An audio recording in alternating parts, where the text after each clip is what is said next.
Halo, apa kabar kawan-kawan semuanya? Jumpa lagi di channel saya kali ini di hari yang indah. Apa kabar teman-teman semuanya? Saya harap teman-teman tetap sehat, tetap semangat menjalani hidup ini, menjalani hari ini, tetap semangat menjadi pejuang yang tangguh untuk sembuh dari asam lambung, GERD ataupun anxiety.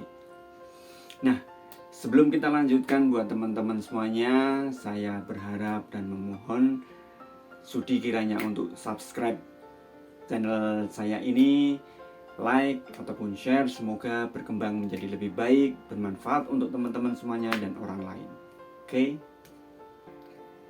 Pola makan yang saya terapkan sebenarnya cukup mudah ya. Saya tidak terlalu banyak pantangan, tidak terlalu banyak menghindari makanan sesuatu. Cuman saya menjaga makanan saya. Artinya begini, asam lambung itu kan identik dengan asam yang dikeluarkan di lambung kita dalam jumlah yang banyak, sehingga asam itu akan keluar lewat kerongkongan kita dan menjadi kerongkongan menjadi sangat tidak enak, ya kan. Nah, saya membatasi makan saya dalam artian saya memakan sesuatu yang mudah dicerna dulu. Seperti nasi harus halus, artinya halus, membatasi nasi saya itu jangan sampai keras. Kemudian makanan buah-buahan, sayur-sayuran, saya belum berani makan goreng-gorengan ataupun yang pedas waktu itu, waktu saya saat gencar-gencarnya kena asam lambung ya. Nah, di saat saya kena asam lambung, saya memang makan sangat sedikit ya, sedikit dalam artian dalam porsi yang kecil, karena kalau terlalu banyak juga rasanya nggak enak, pengen muntah, perut rasanya nggak enak, kenyang sedikit sudah nggak enak gitu kan. Apalagi kadang tidak selera makan, misalkan makanan di hadapan kita pun enak, cuman kita tidak selera untuk memakannya. Nah, waktu itu saya cuman sering banget makan pakai nasi sayur bayam. Misalkan pakai tempe itu dikukus. Kemudian buah, misalkan pakai buah, kebanyakan waktu itu buah pepaya saya makan. Ya seperti itu. Sayur bayam, sayur sop. Nanti balik lagi sayur bayam, sayur sop, paling telur rebus. Tempe kita kukus, tahu kita kukus. Saat itu saya belum berani makan pedas sama makan gorengan. Nah, seiring berjalannya waktu, saya coba untuk makan yang bersantan. Saya coba dulu. Ketika tidak ada masalah, oh berarti perut saya sudah mulai berangsur baik. Tapi saya tetap masih belum berani untuk makan pedas ataupun gorengan. Itu berlangsung sekitar hampir 3 bulan lebih saya makan makanan yang benar-benar sehat ya, benar-benar bersih. Artinya bersih, makan nasi ya sedikit, tidak terlalu banyak lah. Terus sayur-sayuran dikukus, direbus gitu-gitu. Waktu itu saya sangat menghindari gorengan sama pedas. Oh ya, perlu teman-teman ketahui ya,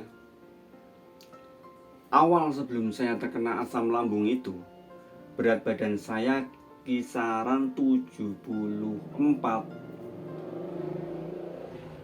Ada gangguan motor.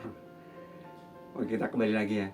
Berat badan saya sekitar 74, 75, 76. Kadang ya stabilnya di 74, 75 lah. Nah, saat terkena asam lambung itu berat badan saya berangsur-angsur turun karena memang untuk buat makan itu sangat-sangat tidak enak. Rasanya nggak enak, mending nggak makan gitu aja. Mending nggak makan, mending tiduran, mending mengurung diri. Karena rasa takut, anxiety kambuh, ketemu orang takut, ya kayak gitu.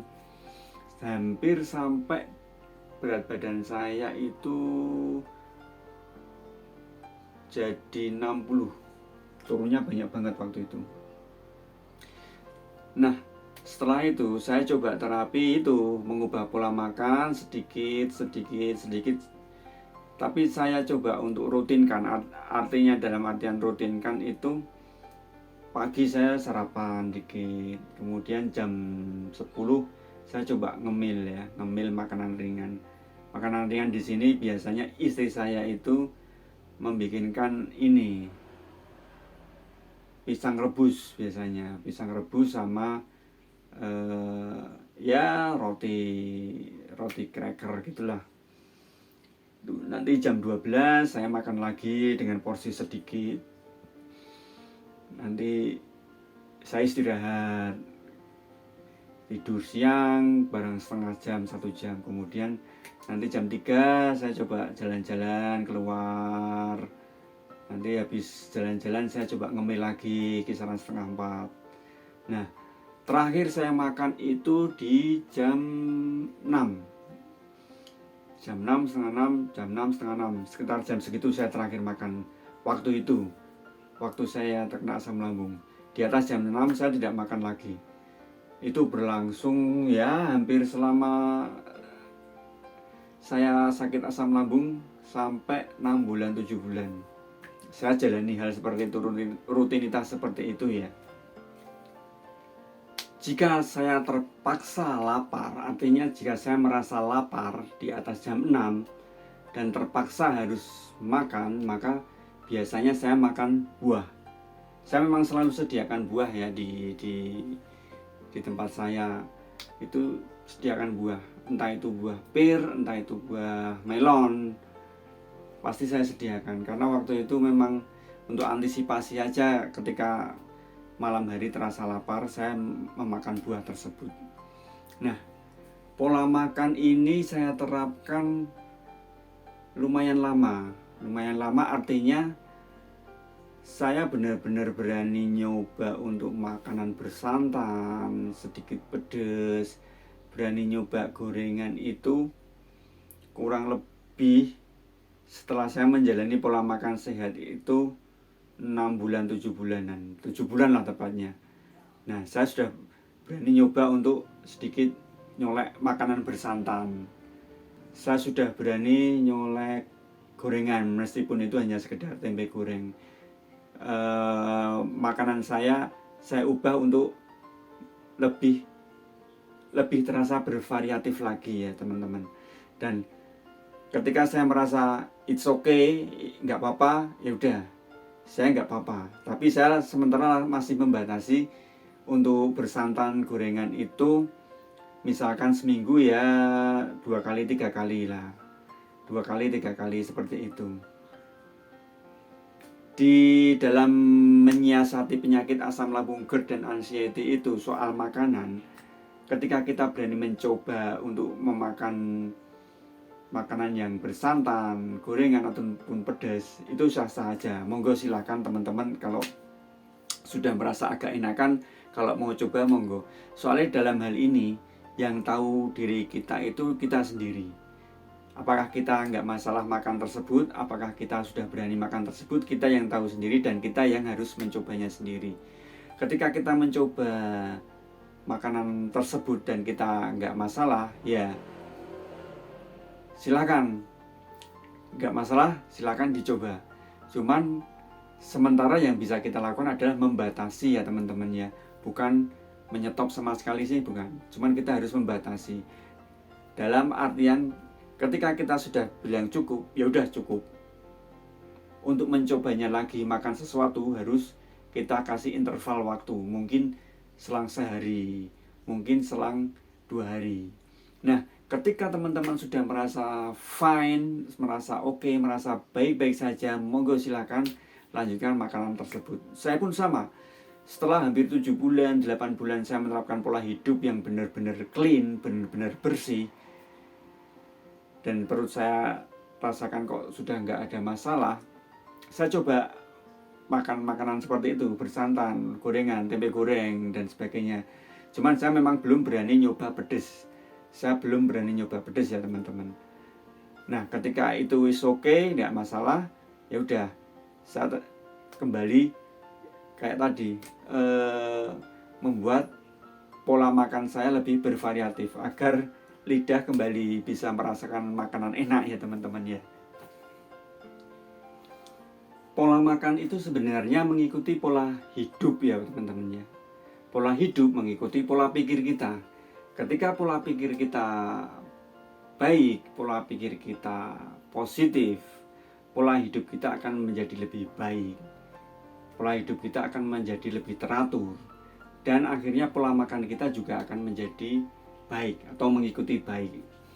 Nah, ketika pola pikir, pola hidup, dan pola makan kita sudah kita jaga, kita maintain menjadi lebih baik, maka saya sangat yakin dan saya sudah membuktikan sendiri, asam lambung saya sudah berangsur-angsur membaik, anxiety saya sudah berangsur-angsur membaik. Artinya membaik, saya sudah berani keluar rumah, saya sudah berani pergi naik motor, saya sudah berani ya lumayan pergi jauh lah, sudah nggak terlalu takut, meskipun kadang sedikit ada rasa was-was, ada rasa cemas, tapi saya bisa menghandlenya kembali. Beberapa kali misalkan lewat di traffic light sedikit lama, saya kadang aduh gimana ini, tapi saya coba bisa mengatasinya kembali gitu kan. Sensasi tetap muncul, cuman kita bisa menghandle, kita bisa mengatasi sehingga semuanya baik-baik saja. Kalau pola pikir, pola hidup, pola makan kita jaga, kita pelihara dengan baik, insya Allah asam lambung, GERD, anxiety pasti sembuh. Nah teman-teman, begitulah beberapa tips dari saya. Semoga tips-tips tersebut bisa memberikan manfaat buat teman-teman semuanya, bisa bermanfaat buat keluarga teman-teman semuanya. Silahkan di share, silahkan di like, jangan lupa tetap subscribe ya, agar membantu channel saya berkembang lebih baik. Oke, sampai jumpa di video berikutnya. See you next video. Wassalamualaikum warahmatullahi wabarakatuh. Terima kasih.